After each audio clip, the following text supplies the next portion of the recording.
Bonjour, bienvenue à cette deuxième table ronde de la journée Erasmus+ pour l'enseignement supérieur. Je suis Mathilde Bégrand de l'agence Erasmus Éducation France Formation et je suis ravie de vous accueillir à cette deuxième table ronde. Cette table ronde a pour sujet l'Erasmus+ et la politique extérieure de l'Union européenne et de la France. En effet, le programme Erasmus ne s'arrête pas aux frontières de l'Union européenne. Il s'applique, il y a des possibilités de faire des mobilités, des coopérations avec des établissements dans l'ensemble du monde. C'est ce qu'on appelle la dimension internationale du programme Erasmus. Comment Erasmus+ répond aux priorités des diplomaties européennes et françaises? Quelles sont les régions stratégiques pour l'Europe et pour la France dans lesquelles Erasmus+ peut faire la différence? Et enfin, comment les établissements peuvent utiliser l'éventail des possibles pour une ouverture internationale réussie? Eh bien, ce sont les questions que l'on posera à nos intervenants aujourd'hui. Et nous avons avec nous sur place à Bordeaux Sébastien Thierry, directeur adjoint de l'agence Erasmus+ France Éducation Formation. Bonjour.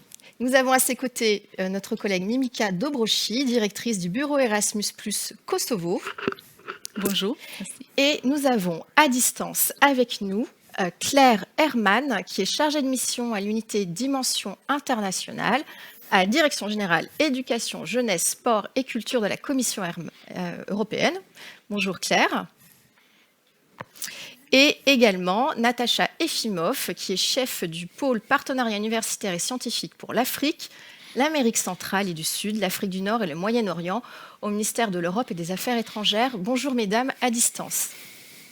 Alors, pour lancer cette table ronde, nous voulions laisser la parole à un établissement et c'est monsieur Thierry Boulogne qui nous a fait le plaisir d'accepter notre invitation, qui est directeur des relations internationales de l'Université de technologie de Troyes et qui va nous expliquer comment, en 8 ans, votre établissement est passé d'un projet à une stratégie globale en Afrique subsaharienne et comment, dans ce contexte, vous avez mobilisé tout un éventail d'outils, dont, bien entendu, Erasmus+.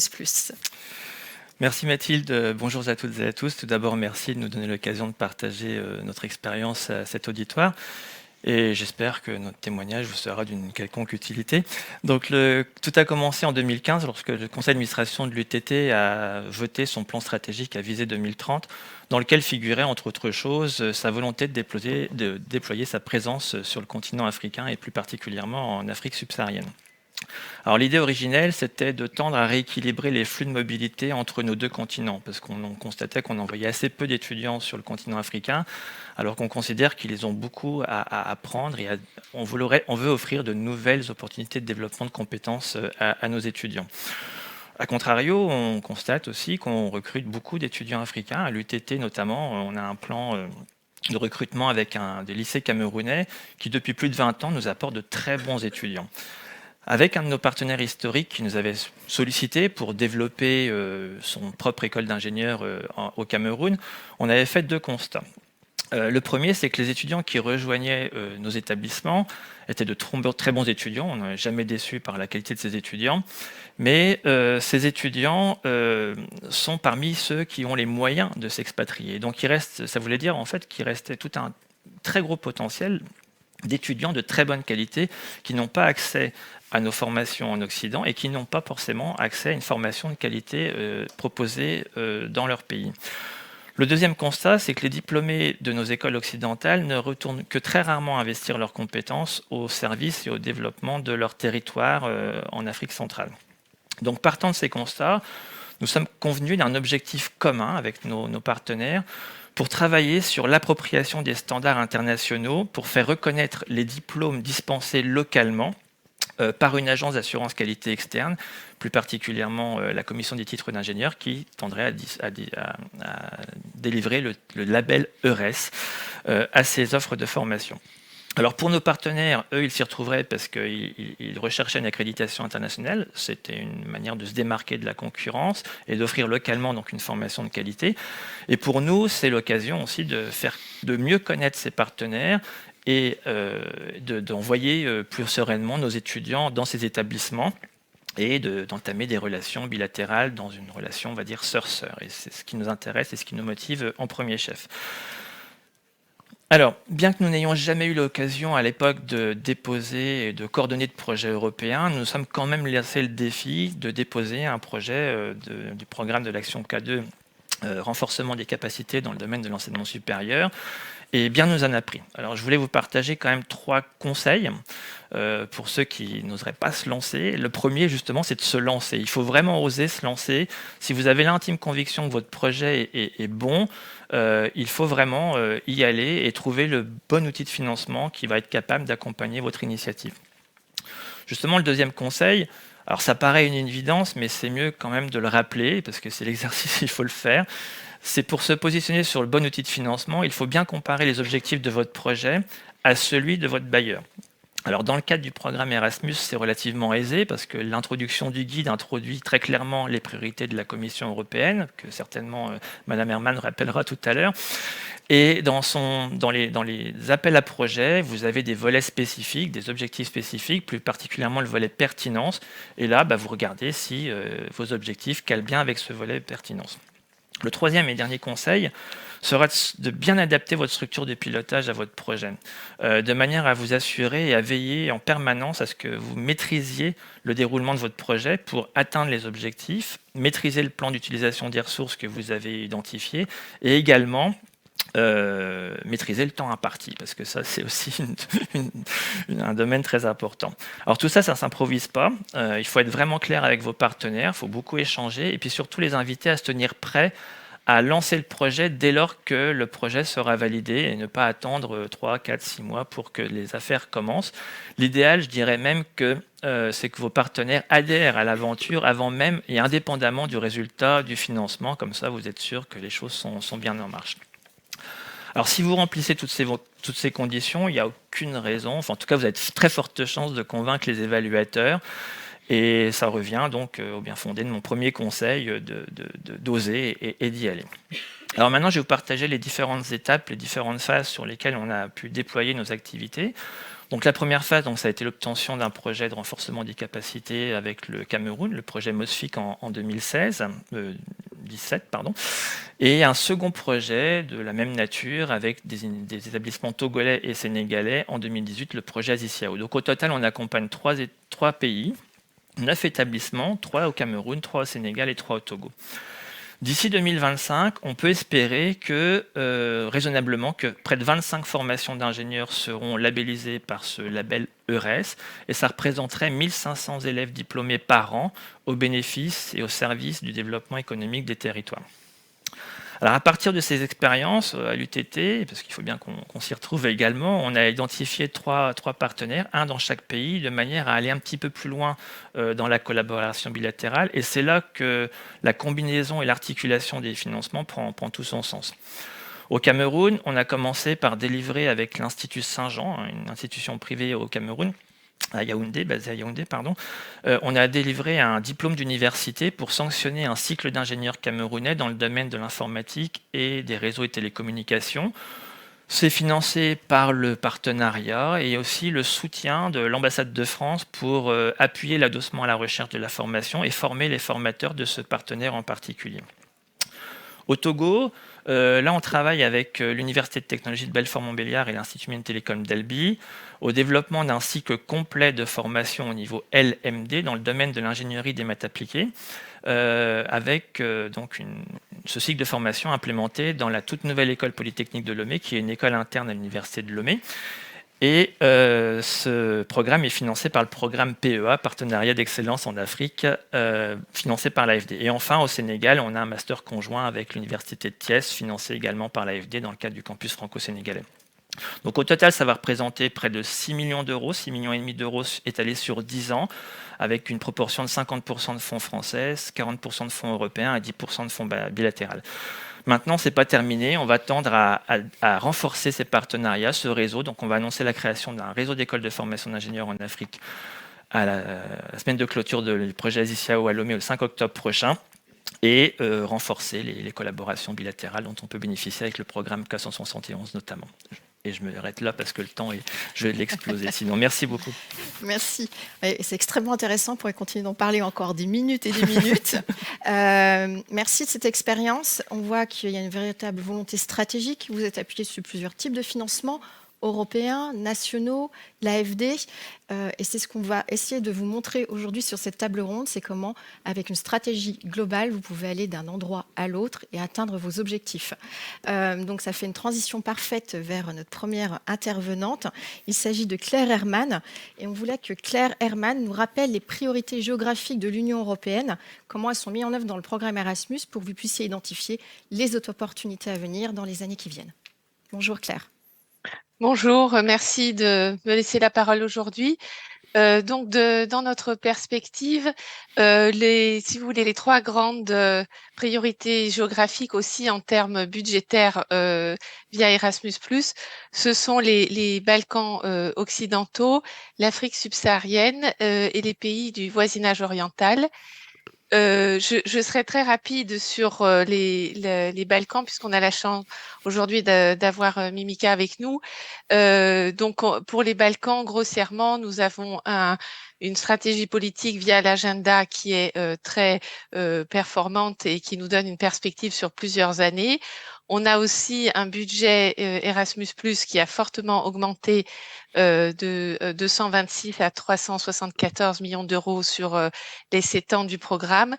Donc des moyens financiers vraiment très importants aussi vu la taille de la région et des pays. Donc en proportion, c'est vraiment très important. Aussi une très grande variété d'actions ouvertes dans l'enseignement supérieur, mais aussi bien au-delà. Donc voilà, je ne vais pas aller plus loin pour les Balkans puisque ça sera bien couvert par ma collègue. La deuxième priorité, donc l'Afrique subsaharienne. Je suis très contente de revoir Monsieur Boulogne parce qu'on a eu l'occasion d'accueillir un des projets à Bruxelles dont il a parlé. C'est là aussi, on a un engagement politique très clair. Nos chefs d'État, donc de l'Union européenne et de l'Union africaine, se sont rencontrés en février 2022 et ont fixé des priorités thématiques importantes pour les prochaines années de collaboration entre nos deux continents. Et donc l'amélioration de l'éducation et de la formation est l'une d'entre elles. Et dans ce cadre, on a aussi ce qu'on appelle une initiative phare, flagship, qui s'appelle pour la mobilité de la jeunesse, qui en fait va bien au-delà de la mobilité, de la coopération universitaire aussi. Et le programme Erasmus représente une grande partie de cette initiative phare. Là encore, un effort budgétaire très conséquent sous le programme Erasmus+, puisqu'on on est passé de 160 millions d'euros sous l'ancienne période de programmation à 570 millions d'euros. Donc, c'est la plus grosse enveloppe budgétaire qu'on a à notre disposition pour les activités hors de l'Union européenne. Donc, en termes très concrets, après un appel 2022, on a déjà plus de 9600 mobilité du personnel et étudiant entre nos deux continents qui sont prévus et aussi 36 projets sélectionnés dans le domaine de renforcement des capacités dont Monsieur Boulogne a parlé. Ce qui est presque la moitié, même oui, plus de la moitié du nombre de projets qu'on a pu soutenir sous l'ancienne période de programmation. Donc vraiment une grande priorité sur l'Afrique subsaharienne, en sachant aussi qu'au-delà d'Erasmus+, il y a des activités très intéressantes, je pense, pour vous de connaître. Par exemple, le programme de soutien à la mobilité intra-africaine dans le domaine de l'enseignement supérieur. Aussi une grosse initiative qu'on pilote ici à la DGEAC sur l'harmonisation et l'assurance qualité, à quoi que je vous invite à regarder sur notre site. Et aussi la construction d'un cadre continental africain des qualifications. Voilà, donc des initiatives africano-européennes qui dépassent même le programme Erasmus+. Troisième grande région dont j'ai parlé, c'est les pays du partenariat oriental. Là, vous vous doutez bien que le paysage géopolitique de la région a beaucoup changé depuis la guerre d'agression de la Russie contre l'Ukraine. Elle a entraîné de nombreux développements il a été fait un choix très réfléchi, si vous voulez, de continuer à utiliser l'architecture du partenariat oriental, mais aussi d'avancer plus vite avec la Moldavie, la Géorgie, l'Ukraine, puisque ces pays ont indiqué leur volonté de rejoindre l'Union européenne. Et donc, par exemple, très concrètement, le réseau Euridis, par exemple, va être étendu à ces pays à partir de 2024. Ces pays aussi, on a vu une forte augmentation de leur participation au programme Erasmus+, avec un bémol pour le renforcement des capacités pour la formation professionnelle, mais sinon on a vraiment une forte augmentation de l'intérêt de la coopération. Et une annonce faite par notre vice-président très récemment d'ouvrir les actions de renforcement des capacités dans le domaine de la jeunesse et du sport à ces pays. Je ne vais pas rentrer dans les détails, mais sachez aussi que beaucoup d'efforts ont été récemment faits, en particulier pour l'Ukraine. Vous êtes sans doute au courant des ajustements, de la souplesse accrue qui est donnée par le programme Erasmus pour les mobilités des personnes venant de l'Ukraine, mais aussi l'accès à la plateforme de soutien logistique ou des adaptations aussi, d'une plus grande ouverture des projets de coopération. Donc, si cela vous intéresse, il y a un document adopté, une communication adoptée en mars dernier qui vous donne la liste exhaustive de tous les actions ad hoc, si vous voulez, qui ont été prises pour l'Ukraine et pour lesquelles le programme Erasmus a montré beaucoup de flexibilité. Voilà, je m'arrête là. J'espère que c'était compréhensible. C'est tout à fait compréhensible, Claire. Merci beaucoup. Donc, on voit qu'il y a des priorités géographiques dans le cadre de cette dimension internationale Erasmus+, mais il y a aussi des priorités qu'on va dire thématiques, puisque le programme Erasmus est porteur de quatre priorités, la transition numérique, la transition écologique, l'inclusion et puis aussi les défenses des valeurs européennes. Et Sébastien Thierry, comment ces priorités plus thématiques se déclinent dans la dimension internationale d'Erasmus ? Alors, peut-être pour démarrer, un document que je vous invite à consulter, qui est, lorsque l'on investit la dimension internationale du programme, le document qui fait un peu office de référence. Ce document, c'est le Multi-Annual Indicative Program, un terme assez générique, assez généraliste, mais en fait, c'est le document qui cadre la stratégie de l'Union à l'international et qui rappelle ses objectifs, notamment au niveau de la politique extérieure et de voisinage, faire des ponts entre les peuples, c'est le people to people, à travers le monde, bâtir une image positive de l'Europe et diffuser ses valeurs fondamentales. Et ce document, au-delà de ces objectifs de politique extérieure, rappelle aussi ces fameuses priorités transversales que tu viens de rappeler, Mathilde, et qui font pleinement sens dans les projets, dans les initiatives qui sont portées par les établissements d'enseignement supérieur dans leurs relations avec leurs partenaires au niveau des pays dits tiers, c'est-à-dire les pays qui ne sont pas des pays dits participants au programme. Alors sur le numérique, on est évidemment sur un enjeu de compétitivité au niveau de l'Union européenne, par rapport notamment aux grands ensembles que sont les États-Unis d'un côté, la Chine de l'autre. Mais on le voit, c'est aussi un vecteur d'innovation dans les pays partenaires, que ce soit Afrique ou voisinage. La transition environnementale, très rapidement, c'est un enjeu qui est d'actualité. En fait, c'est l'enjeu à l'échelle planétaire, on peut dire. Là aussi, si dans nos pays occidentaux, il demeure un enjeu très fort en termes de sensibilisation, de compréhension des phénomènes et derrière de mise en œuvre de mécanismes de sobriété, d'efficacité pour les pays notamment d'Afrique subsaharienne ou d'autres pays, l'enjeu principal, c'est l'adaptation et le développement des capacités de résilience, parce que notamment tout ce qui relève du dérèglement climatique les touche d'ores et déjà de façon très importante. Il faut les aider à déployer ces capacités d'adaptation et de résilience. Sur la question de l'inclusion, je crois qu'on a eu finalement une illustration très claire de la part de Thierry Boulogne. C'est aussi la capacité à permettre à des étudiants qui n'en ont pas forcément les possibilités, de malgré tout venir dans nos établissements pour pouvoir également profiter des opportunités qui sont offertes, développer les relations. Et puis je finis rapidement avec la question des valeurs. Je pense qu'elle parle d'elle-même.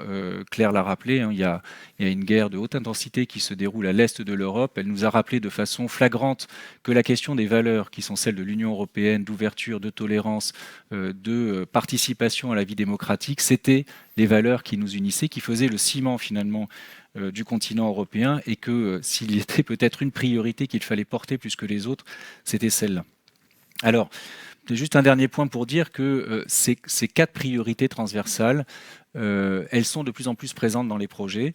Si on regarde donc les projets notamment de l'ancienne mobilité internationale de crédit, hein, donc la mobilité sur fonds extérieurs de l'Union, on a beaucoup plus de candidatures qui portent ces différentes priorités. C'est assez net, hein, c'est quasiment un doublement dans certains cas des occurrences dans ces priorités. Et donc ça nous rappelle qu'Erasmus est, vis-à-vis de la politique extérieure de l'Union, un vrai instrument d'influence à travers ces différents projets. Merci. Je me tourne maintenant vers vous, Natacha Efimov. Bonjour. On vient de voir des priorités européennes, qu'elles soient géographiques ou thématiques. Et je voudrais savoir si celles-ci recoupent celles de la France et de celles qui sont portées notamment par votre ministère. Bonjour et merci beaucoup de m'accueillir aujourd'hui. Peut-être quelques mots pour dire tout d'abord que donc le secteur de l'enseignement supérieur et de la recherche représente bien entendu un volet majeur de la diplomatie française et de notre diplomatie d'influence. Ça s'inscrit dans le cadre d'une feuille de route de l'influence qui a été adoptée fin 2021 par le ministère de l'Europe et des Affaires étrangères et qui prend aujourd'hui une actualité singulière, d'autant que le président de la République a souhaité que nous nous dotions d'une stratégie nationale d'influence qui englobe tous les secteurs, y compris le secteur de l'enseignement supérieur et de la recherche. Alors, quand on parle d'influence, on entend bien sûr l'influence comme le moyen de projeter un modèle et d'affirmer nos valeurs et aussi notre modèle démocratique, un modèle qui est fondé à la fois sur les libertés, l'économie de marché, la justice sociale, donc qui sont des valeurs, et vous le savez très bien, fondamentalement européennes. Alors, notre stratégie d'attractivité universitaire, nous l'inscrivons en tant que France dans une différenciation géographique. C'est-à-dire qu'il s'agit pour nous à la fois de consolider nos positions et nos atouts historiques en répondant présent, en étant là pour répondre aux attentes des nouvelles générations au Maghreb, en Afrique ou en Amérique latine, tout en mettant l'accent sur l'orientation et l'excellence académique et scientifique. Et dans le même temps, nous devons de développer notre offre en direction des étudiants de la zone Indo-Pacifique, où la marge de progression est encore importante, ainsi que ceux de l'Est de l'Union européenne et des pays donc, du voisinage Est, avec donc une attention actuellement toute particulière portée sur ce qu'on appelle l'Europe médiane, qui va de la Finlande aux Balkans, en passant bien entendu par les pays du voisinage Est.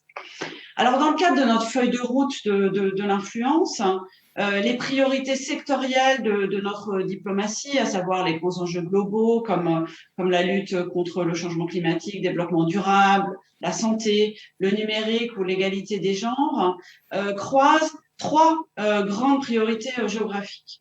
Le continent africain, tout d'abord. Le continent africain, c'est 50% de notre mobilité, 50% de nos bourses. En lien avec un agenda politique, donc un agenda des relations franco-africaines qui se transforme et des coopérations universitaires et scientifiques qui s'inscrivent dans cette nouvelle dynamique, puisqu'il s'agit en lien avec les partenaires africains donc d'accompagner l'Afrique sur la voie du renforcement des capacités, mais sans drainer les meilleurs talents, tout en aidant à former la jeunesse africaine. tout en prenant aussi en compte une concurrence de plus en plus importante d'un certain nombre d'acteurs. Il ne s'agit pas de citer là, mais vous les connaissez. Donc, il s'agit réellement en Afrique pour nous à la fois de travailler à la qualité, à l'accompagnement de l'excellence africaine, d'investir aussi le champ de la formation professionnelle, de mieux développer nos coopérations avec l'Afrique anglophone et de mieux accompagner la projection de nos établissements d'enseignement supérieur sur le continent. Deuxième grande priorité géographique, c'est l'Asie-Pacifique. L'Asie-Pacifique ne représente aujourd'hui que 15% des mobilités entrantes vers la France. Donc, c'est un énorme potentiel d'excellence puisque cette région représente 50% de la mobilité étudiante mondiale. Donc, pour renforcer notre activité dans la région, nous avons développé notre politique de bourse, de même que l'offre de cours en anglais proposée par les établissements français qui se développe énormément. Troisième grande priorité, c'est l'Europe. Une zone où, en dépit de ses atouts, la France est finalement un peu moins attractive que ses grands voisins, puisque la mobilité diplômante européenne représente seulement un quart de nos mobilités entrantes. Et dans ce cadre, donc, nous souhaitons développer notre attractivité vis-à-vis des publics européens, renforcer notre influence dans les Balkans et bien entendu renforcer nos efforts pour nous établir dans cette Europe médiane que la guerre d'agression russe contre l'Ukraine est venue bouleverser. Donc dans ces trois cas, l'offre d'Erasmus+ nous apparaît clairement comme un atout supplémentaire et complémentaire pour développer nos liens avec ces publics et proposer à la fois des moyens ainsi qu'une visibilité accrue. Merci beaucoup. Vous venez de parler de l'Europe et notamment de l'Europe médiane. Ça nous donne la transition vers Mimica Dobroshi, directrice du bureau Erasmus+ au Kosovo, et faire un petit focus sur le Kosovo, puisqu'on a l'opportunité de vous avoir avec votre collègue aujourd'hui avec nous. On a compris que les Balkans avaient une place particulière dans ce programme Erasmus. Est-ce que tu peux nous en dire quelques mots ? Oui, merci beaucoup. Et en français, je crois, les quelques mots en plus. Je suis très honorée d'être ici, dans cette panel avec vous. Je vais essayer de parler dans votre belle langue que j'admire. Alors, pardonnez-moi si je fais des erreurs. Comme Claire Herman dit, les Balkans occidentaux sont une région prioritaire pour l'Union européenne. L'agenda européenne pour les Balkans comprend de 3 piliers. Le pilier politique qui reflète l'importance stratégique de la région et soutient son processus d'intégration à l'Union européenne par un engagement accru de l'UE. Il soutient l'association à tous les programmes de l'Union européenne, traitant de l'éducation, de la recherche, de l'innovation et de la culture et jeunesse aussi. Deuxième pilier est le pilier thématique, en s'alignant davantage sur les priorités stratégiques de l'UE, telles que le changement climatique, les politiques vertes de l'Union européenne et les écosystèmes de recherche et développement. Et le troisième pilier est le pilier régional, en travaillant sur une intégration économique régionale plus étroite grâce à des investissements planifiés dans le développement du capital humain et transformation numérique. En outre, les Balkans occidentaux occupent une place particulière dans le programme Erasmus+, parce que le budget consacré à la région est plus élevé. Et pour le programme Erasmus+, les Balkans occidentaux sont 4 pays, et Kosovo, Bosnie-Herzégovine, Monténégro et l'Albanie, parce que Serbie et Macédoine du Nord sont pays tiers associés du programme. Et seulement pour ces 4 pays, le budget est 387 millions d'euros. Ils sont ouverts davantage d'actions que les autres pays tiers non associés. Ils pourront être intégrés dans l'Alliance des universités européennes de cette année. Et pourquoi c'est important pour les Balkans occidentaux? Parce que le programme de l'Union européenne, tel que Erasmus+, ouvre la voie à l'internationalisation et la transformation de nos systèmes éducatifs. C'est très important pour les Balkans et le Kosovo de bénéficier du programme Erasmus+, dans le cadre de l'objectif d'intégration et de rapprochement avec l'UE. Le programme Erasmus+ s'adresse également à notre jeunesse. En effet, 50% de la population au Kosovo sont moins de 25 ans. Grâce à ce programme de mobilité, de formation, de stage, nos jeunes apprennent l'identité européenne, les valeurs de l'Union européenne, l'interculturalité et surtout, ils s'en font expérience avant de ramener ces valeurs chez eux. Il revient aussi avec les compétences qui sont nécessaires au marché du travail de notre pays.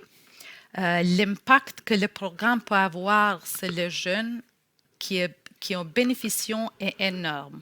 Comme le montre l'étude tracée, Tracer Study, réalisée par l'Association des anciens étudiants des Balkans occidentaux et financée par l'Union européenne. Les résultats de cette enquête menée auprès des étudiants indiquaient que l'expérience dans le cadre du programme de l'UE a un impact considérable sur le développement des compétences transversales, du multilinguisme, de la compréhension interculturelle et de la communication. En outre, Erasmus+ a eu un impact considérable sur la transition de l'université à la marché du travail, facilitant la recherche d'emploi. Plus spécifiquement, sur les 6 pays, ce sont les jeunes du Kosovo qui ont répondu en plus grand nombre, avec 400% de répondants kosovars se voient un avenir au Kosovo. Et c'est donc très encourageant pour nous parce que c'est le plus qu'ont dans les autres pays de Balkans. Merci, effectivement, très encourageant ces chiffres. On voit clairement que ce programme Erasmus a des impacts sur les établissements, on l'a vu avec M. Boulogne, mais des impacts également sur les étudiants. Donc voilà quelques mots sur les cadres politiques dans lesquels s'insère ce programme Erasmus+, dans sa dimension internationale. Et maintenant, je voulais qu'on passe sur un deuxième temps d'échange pour s'intéresser aux actions Erasmus en tant que telles et aux projets que le programme permet de soutenir. Alors, on l'a déjà dit, on est en 2023, on est presque à mi-parcours de cette programmation 21-27. Et donc, Claire Herman, quels sont, au bout de 3 ans, les attendus de la Commission européenne? Est-ce qu'on doit s'attendre à des évolutions? Est-ce que tu peux nous dire quelques mots sur le sujet? Oui, je veux d'abord relativiser parce que c'est vrai qu'on approche la moitié du programme, mais pour la dimension internationale, on n'a qu'un appel de recul qui est clôturé et des données sur les candidatures de l'appel 2023. Donc, pour nous, on n'est pas vraiment à la moitié, donc c'est peut-être un peu tôt pour donner des tendances de fond, si vous voulez. Mais en tout cas, je voulais souligner pour les aspects positifs le fait que maintenant on a un budget dédié pour soutenir le caractère inclusif du programme pour la dimension internationale, pour la mobilité de crédit. Et ça, c'est vraiment important, comme M. Boulogne l'a souligné, peut-être encore plus qu'en Europe, le programme pour l'instant bénéficie quand même des milieux sociaux plutôt favorisés. Donc, on espère vraiment qu'avec ce budget dédié, on pourra soutenir la mobilité des personnes qui n'auraient peut-être pas sauté le pas sans ce complément financier pour leur mobilité. Le deuxième aspect aussi que je voulais souligner, c'est que on a aussi ouvert ce qu'on appelle les activités de formation de coopération qui sont organisées par les agences nationales Erasmus, qui permet d'inviter maintenant des partenaires des pays non associés. Donc, on espère que ça va aussi aider à construire une communauté de praticiens d'Erasmus+, un peu plus large. On a aussi remarqué, après, là, on a un peu plus de recul pour Erasmus Mundus, où on a déjà 2 appels clôturés, une belle montée en puissance de l'action Erasmus Mundus. C'est peut-être moins sensible pour la France, mais qui est toujours assez active sur cette action.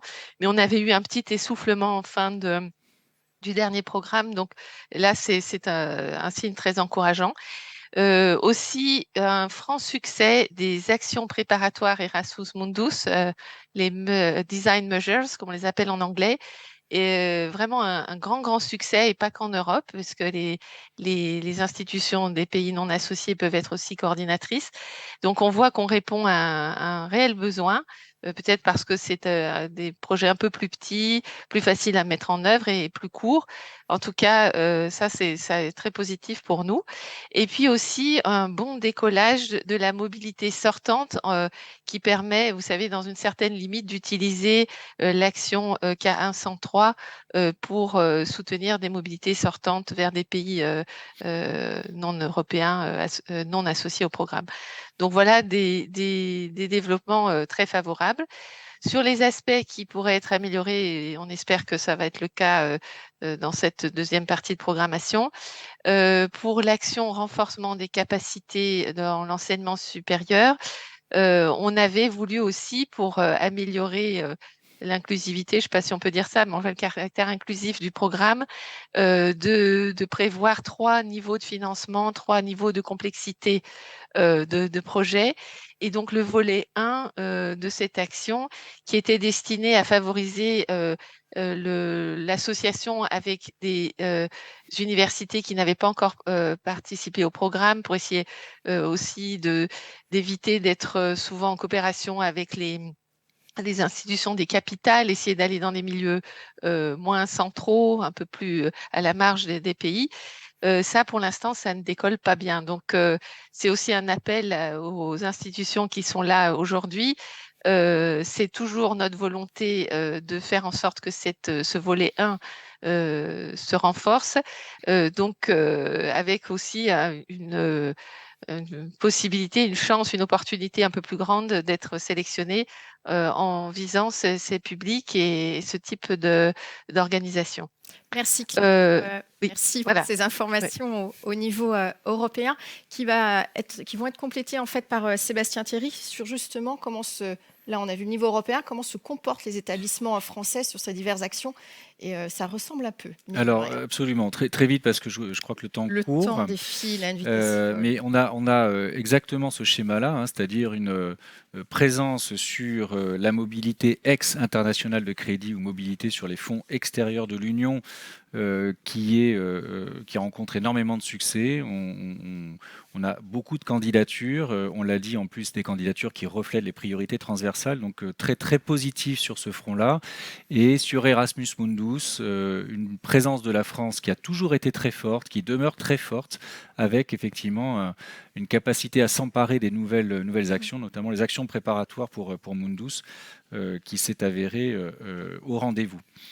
À l'inverse, et là Claire le soulignait également, petite baisse de régime sur les projets de renforcement de capacity building. Donc allez voir Thierry Boulogne qui va vous donner les bonnes recettes pour ça. Juste pour vous donner 2 chiffres, en 2019, les établissements français étaient présents dans 20% des projets sélectionnés. Ils ne sont plus présents que dans 10% de ces projets en 2022. Donc il y a une marge de progression qui est réelle par rapport à ça. Et puis sur une action aussi qui a été introduite dans le nouveau programme, c'est les échanges virtuels dans le domaine de la jeunesse et de l'enseignement supérieur, eh bien, aucun établissement ne se retrouve dans les projets sélectionnés. Donc, on ne parvient pas jusqu'à présent à s'emparer de cette action. Donc, ce sont des opportunités, encore une fois, et toute la journée est consacrée ici pour les faire connaître, pour vous permettre de vous en saisir. On peut peut-être mentionner l'action Jean Monnet Réseau. Jean Monnet, donc, qui est une action destinée à la connaissance un peu des mécanismes de l'Union européenne, mais qui là, ces Jean Monnet réseaux sont des réseaux thématiques qui seront en lien avec les priorités géographiques et ou horizontales du programme. En 2023, 3 réseaux thématiques devaient être sélectionnés, l'un autour des questions de transformation numérique en Europe, un deuxième autour des questions de valeurs et de démocratie, et un dernier enfin sur le champ géographique Union européenne-Afrique. Voilà. Merci. Donc, vous voyez des priorités géographiques, mais aussi certaines actions où vous êtes moins présent ou dont vous pouvez vous saisir en termes d'opportunités. Si ces chiffres vous intéressent, sachez que chaque année, l'agence Erasmus France publie un recueil statistique où vous avez plein de choses à l'intérieur, le nombre de sélectionnés, les candidats, les taux de sélection. On sait que vous en êtes friand. Vous retrouvez ça sur la médiathèque du site de l'agence. Tout à l'heure, Thierry Boulogne nous a expliqué qu'il s'était appuyé sur Erasmus, mais pas que, également sur les financements nationaux, voire de certaines structures autres, pour aller plus loin avec certains partenaires. Donc, je me tourne vers vous, Natacha Efimov. Pourriez-vous nous en dire un peu plus sur les outils de financement nationaux mobilisables en complément d'Erasmus+, s'il vous plaît? Oui, tout à fait. Merci beaucoup. Donc, en effet, le rayonnement de notre enseignement supérieur et de notre recherche s'appuie sur différents leviers ou outils d'attractivité. Je vais me concentrer sur les principaux très brièvement, puisque je crois que nous n'avons pas beaucoup de temps. Le premier d'entre eux, ce sont bien entendu nos programmes de bourses d'excellence pilotés par le ministère de l'Europe et des Affaires étrangères. Nous y avons consacré 64 millions d'euros en 2022, donc tout programme de bourse confondu. Ça représente plus de 11 000 boursiers qui ont pu être soutenus dans ce cadre. Autre instrument structurant que certains d'entre vous connaissent déjà, notamment Monsieur Boulogne, c'est donc l'instrument, le Fonds de solidarité pour les projets innovants, société civile, francophonie et développement humain, connu sous le sigle de FSPI, qui est en fait l'instrument phare de l'aide projet du ministère de l'Europe et des Affaires étrangères. Et c'est un instrument qui permet aux ambassades de mener sur le terrain, en lien bien entendu avec les partenaires, des actions innovantes, à impact rapide et très visible au bénéfice des populations locales. Ce sont des projets d'une durée maximale de 2 ans, sur des montants compris entre 100 000 euros et 1 million, et qui concernent donc une large palette de domaines, mais dont l'éducation, l'enseignement supérieur et la recherche. C'est un outil qui bénéficie à près de 70 pays dans le monde, majoritairement des pays en développement. Alors, spécifiquement sur l'Afrique, nous avons mis en œuvre et développé un programme spécifique d'appui au développement de l'enseignement supérieur français en Afrique, sous la forme d'un très gros FSPI, dont il y a eu 3 éditions depuis 2019, et plus de 56 projets ont été soutenus dans ce cadre. Il s'agit de permettre l'amorçage de coopération universitaire entre établissements africains et français, amorçage ou consolidation de partenariats. Et la 3e édition de ce programme, qui a été lancé en 2023, nous avons choisi de lui donner une tonalité formation professionnelle et professionnalisante particulière. Donc, pour 2023, 14 projets s'inscrivent dans ce cadre. Le programme a déjà été cité, mais je le rappelle ici, en complément du programme ADESFA, et sur financement AFD. Donc, nous avons bâti le programme PEA, partenariat avec l'enseignement supérieur africain, qui est piloté par le ministère de l'Europe et des Affaires étrangères et par le ministère de l'Enseignement supérieur et de la Recherche, sur financement AFD à hauteur de 20 millions d'euros, et qui a pour objectif, là, on se situe à une étape un peu supplémentaire de la chaîne, c'est-à-dire qu'on est plus loin que l'amorçage. Il s'agit vraiment de créer des filières de formation de la licence au doctorat. Donc ces deux programmes ont comme point commun de s'adresser donc à la jeunesse africaine. Et sur l'Afrique, dans le cadre également de la nouvelle dynamique, de ces nouvelles relations franco-africaines plus partenariales, nous mettons en œuvre avec le ministère de l'Enseignement supérieur et de la Recherche un programme de mobilité spécifique, un programme de mobilité croisée qui a pour objectif donc de soutenir bien entendu les mobilités africaines vers la France, mais aussi de soutenir la mobilité française vers l'Afrique en miroir, donc de dynamiser ces mobilités croisées et de les systématiser. Et enfin, je souhaitais citer un dernier instrument phare à notre disposition pour soutenir la coopération universitaire.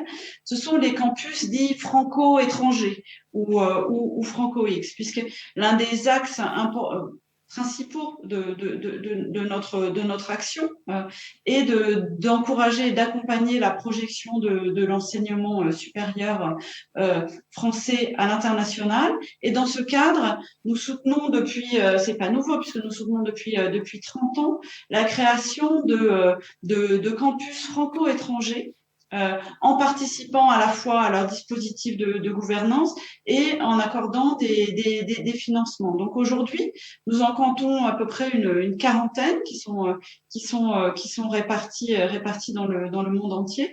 Et le ministère de l'Europe et des Affaires étrangères a consacré en 2022 8,5 millions d'euros à ces campus. Et nous encourageons les établissements français, si bien sûr ces campus franco-étrangers répondent à leurs intérêts en termes de stratégie internationale, à participer à ces projets qui sont des projets qui sont bâtis avec les partenaires et qui répondent à leurs besoins au plan de la formation, de l'employabilité et du développement économique. Et enfin, un dernier mot pour dire que notre démarche doit bien sûr beaucoup mieux tirer le meilleur parti, en tout cas des instruments européens. On parle d'Erasmus+, bien sûr également des alliances d'universités européennes.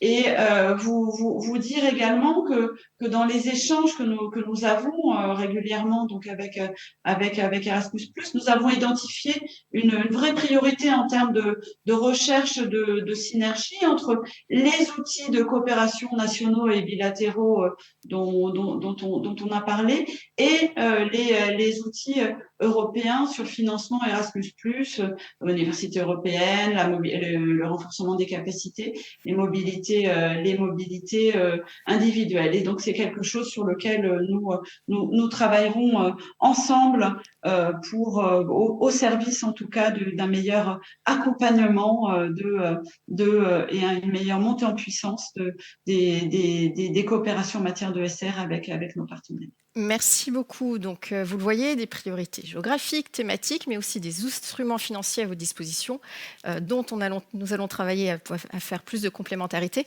Et pour terminer cette table ronde, je vais me revenir vers Mimica Dobroshi, puisque s'il y a des thématiques, s'il y a des financements, vous avez besoin peut-être d'accompagnement sur place, sur les territoires, directement. Donc, sachez, avant d'arriver vers Mimica, que la Commission européenne a déployé des Erasmus National contact point dans les pays à travers le monde et notamment en Afrique subsaharienne. Le déploiement est en ce moment en cours. On pourra vous en dire plus ultérieurement et à ceux qui sont sur place avec nous, on n'hésitera pas à en discuter à la pause café. Et puis, bien entendu, je me fais la voix de Natacha Efimov pour vous dire que nous avons un réseau diplomatique et culturel français très présents à travers le monde, qui sont également présents pour vous aider à comprendre les problématiques locales, vous mettre en relation avec des partenaires, et je pense notamment aux établissements d'enseignement supérieur qui n'ont pas forcément de services relations internationales, comme les universités, ou qui n'ont pas d'historique, par exemple, de recherche à mettre au profit de leur formation. Voilà, ce sont des relais qui sont présents pour vous. Et un autre relais présent, ce sont bien entendu les bureaux Erasmus+ nationaux, dont on a une représentante aujourd'hui. Donc la dernière question sera pour toi, Mimika, pour clôturer. Tu as cette charge-là. Est-ce que tu veux nous dire un peu plus sur comment ça fonctionne, un bureau Erasmus+, quelles sont justement tes relations avec les ambassades européennes sur place, et notamment l'ambassade de France? Merci. Le bureau Erasmus+ du Kosovo existe depuis 2015. Je suis ici avec mon collègue Goran qui travaille à nord de nos pays. Nous aidons, la majorité de notre travail consiste à promouvoir et à diffuser le programme. Nous aidons les établissements d'enseignement supérieur à obtenir des informations sur chaque action du programme disponible au Kosovo. Nous l'aidons à rechercher des partenaires et à gérer les aspects numériques de la candidature, mais aussi en coopération avec d'autres donateurs, nous organisons également des formations de renforcement des capacités pour la rédaction de propositions de projets pour Erasmus. Nous disposons également d'une équipe d'experts en réforme de l'enseignement supérieur qui contribue à la réforme de la politique de l'enseignement supérieur et sont à la disposition de la ministère de l'Éducation et d'autres acteurs concernés dans l'enseignement supérieur.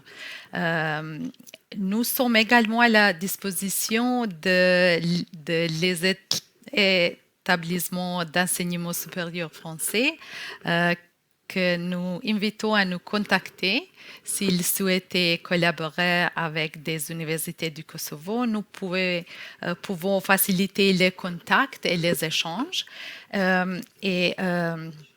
Enfin,